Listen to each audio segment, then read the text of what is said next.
Hello दोस्तों, mysterious levels में आपका स्वागत है। आप अपना दिल थाम कर बैठ जाइए। क्या ऐसी घटना घटी एक व्यक्ति के साथ कि वह कब्रिस्तान में सोते हुए पाया गया? तो आज की कहानी हमारी इसी 36 वर्षीय युवक से शुरू होती है जिसका नाम राघवेंद्र था। तो कुछ लोग भूतों पर विश्वास करते हैं और कुछ ऐसे भी हैं जिनको भूतों पर बिल्कुल विश्वास नहीं होता। तो इन्हीं लोगों में से एक व्यक्ति राघवेंद्र थे जिनको बिल्कुल भी भूतों पर विश्वास नहीं था। तो बात है 1998 की, भोपाल शहर की सर्द भरी रात की। उस कोहरे भरी सुनसान रात को काम के बाद अपने स्कूटर से राघवेंद्र वापस घर लौट रहे थे। रास्ते में उनका स्कूटर चलते चलते बंद हो गया। थोड़ी मशक्कत करने के बाद राघवेंद्र हार मानकर आगे बढ़ चले।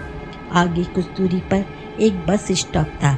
राघवेंद्र वहीं पहुंचे थे। उन्होंने सोचा कि वो बस से ही घर चले जाएंगे। वहां बस स्टॉप पर एक साधु बाबा आकर बैठ गए। राघवेंद्र अपने हंसमुख व्यवहार के कारण उस साधु बाबा से बातचीत करने लगे। बातों ही बातों में वह भूत प्रेत की बातें करने लगे। तब राघवेंद्र ने कहा कि वह भूत प्रेत इन बातों पर विश्वास नहीं करते और वह साधु का मजाक उड़ाने लगे। तब साधु ने विश्वास दिलाने के लिए बताया कि मैं एक साधारण बाबा नहीं हूँ, मैं एक अघोरी बाबा हूँ, और वह उसे आश्वस्त करने की कोशिश कर रहा था। भूत प्रेत या आत्माएं होती हैं और उसने यह भी बताया कि वह आत्माओं से बातचीत कर सकता है। पर राघवेंद्र को उसकी बातों पर जरा भी यकीन नहीं था और उसने एक ऐसी बात बोल दी जिससे साधु को बुरा लग गया। तो साधु बाबा ने कहा कि अगर तुम्हें विश्वास नहीं होता तो मेरे साथ पास के कब्रिस्तान में चलो। और मजाक ही मजाक में उसने भी हाँ कर दी। पर उसको क्या पता था कि उसके साथ क्या घटना घटने वाली है, और वह साधु के साथ कब्रिस्तान में चल पड़ा। कब्रिस्तान पहुंचकर साधु जमीन पर बैठ गया और उसको अपने सामने बैठने को कहा। फिर उसने एक डंडे को जमीन में गाड़कर उसमें एक रस्सी बांधकर एक छोर राघवेंद्र को पकड़ने के लिए कहा। बाबा ने कहा किसी भी कीमत पर रस्सी नहीं छूटनी चाहिए और उसने राघवेंद्र को आंख बंद करने को कहा। इसके बाद साधु कुछ मंत्र पढ़ने लगा। जब राघवेंद्र ने आंखें खोली तो उसका दिल दहल गया। देखा कि सामने 3 आत्माएं बाबा के साथ बैठी थी। उसके सामने बतासे रखे थे।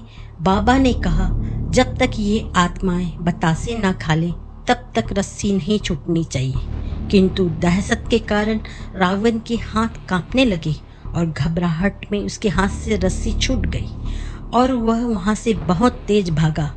जब वह भाग रहा था तब उसे अपने पीछे किसी के आने की आवाज़ भी सुनाई दे रही थी, मानो कोई उसका पीछा कर रहा हो। जैसे तैसे वह भागता हुआ अपने घर पहुंचा। वहां पहुंचकर उसने अपनी कहानी पूरी माता पिता को सुनाई। सुनकर माता पिता भी दंग रह गए। कुछ समय बाद वह अपने कमरे में जाकर सो गया।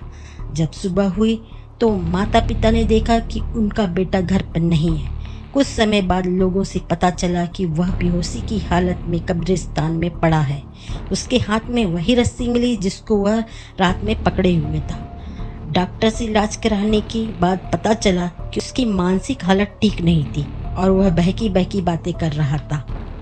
आज भी उस मनहूस रात के बारे में सोचकर उसके माता पिता सहम जाते हैं। आखिर उस रात में राघवेंद्र के साथ ऐसा क्या हुआ कि वह घर से कब्रिस्तान पहुंच गया, यह आज भी रहस्यमय है।